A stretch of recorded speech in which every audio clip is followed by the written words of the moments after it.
বিশ্বাস করুন জওয়ানের থেকে সুজন মাজিতে লোক বেশি ছিল। প্রতিযোগিতায় গিয়ে হচ্ছে নিজেদের ক্ষতি নিজেরা করা। আমরা যদি সেটা না করে আমরা যদি প্রপার ওয়েতে যাই, ঈদে যদি ২টা বা ৩টা ছবি আমাদের আসে এবং পরবর্তীতে প্রতি মাসে বা প্রতি সপ্তাহে যদি পর্যায়ক্রমে ছবিগুলো আসে, তখন হবে কি আমরাও উপকৃত হব, আমাদের ফিল্মের যারা লগ্নি করছে, প্রোডিউসার যারা আছেন তারাও উপকৃত হবে। সেক্ষেত্রে ওই সময়টাতে তো এখন পাশের দেশের সিনেমা আসে, শাহরুখ খানের সিনেমা আসে, সালমানের সিনেমা আসে। সেক্ষেত্রে ওইখানে আসলে আমাদের জায়েদ ভাই কতটুকু ভালো করতে পারবে আপনি বিশ্বাস করেন? আসলে একটা জিনিস কি আমি আপনাকে বলতে চাই, সেটা হচ্ছে যে পাশের দেশের ছবি আসতেছে, বাট আমরা বড় করে বিলবোর্ড দেখি, বড় করে প্রচার প্রচারণা দেখি, বাট হলে গিয়ে কি মানুষ দেখেন? আমি কিন্তু দেখিনি। আমি কিন্তু জওয়ানে আমি দেখতে গিয়েছিলাম যে আসলে কতগুলো মানুষ এসছে। তা আমি খুব অবাক হই, সুজন মাঝি অনেকে এটা নিয়ে ট্রোল করছে যে ঝন্টু সাহেবের ছবি এই সময় এই ছবি চলে না, বাট বিশ্বাস করুন জওয়ানের থেকে সুজন মাঝিতে লোক বেশি ছিল। ওয়ালটন ফ্রিজ কিনে অনেকের মতো আপনিও হয়ে যেতে পারেন মিলেনিয়াল। সেরা পণ্যের সেরা অফার।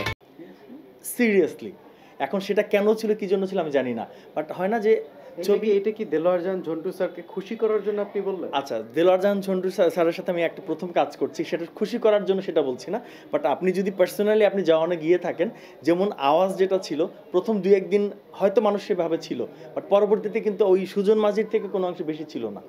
আপনি যদি পার্সোনালি আপনি সিনেপ্লেক্সে গিয়েও খবর নেন, কারণ আমি পার্সোনালি গিয়ে দেখেছি, দ্যাটস আমি কথাটা বলতে পারি। আমার মনে হচ্ছে কেন জানি যে দেলোয়ার জাহান ঝন্টুর দ্বিতীয় সিনেমা সাইনিং এর জন্য আপনি তাকে খুশি করে দিলেন। দেখুন আমরা আসলে আমরা যারা মিডিয়াতে কাজ করি, আমাদের হয় না যে একজন ডিরেক্টরের সাথে কাজ করলে যদি আমি ভালো কাজ করি সে নিজেই আমাকে খুঁজে নেবে, তো তাকে আমার খুশি করে কাজ করতে হবে না, আমি আমার জায়গায় আমার পারফরমেন্স ঠিক করব, সে তার প্রয়োজন আমাকে নেবে। ঝন্টু স্যার একদিকে গুণী মানুষ, একটু রাগীও, সেটে বকাঝকা করেছে কিনা? না, স্যারের সাথে আমার আসলে সিকোয়েন্স হয়ে ওঠেনি।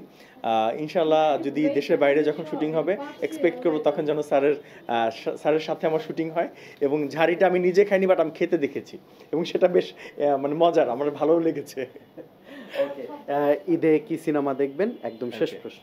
আচ্ছা, ঈদে হচ্ছে এটা আসলে আনডাউটেডলি আমাদের সাকিব খানের ছবি তো মাস্ট বি দেখবো, এটা কোনো মানে দ্বিমত পোষণ করার কোনো সুযোগ নেই, আমার পার্সোনালি ভীষণ পছন্দ তাকে।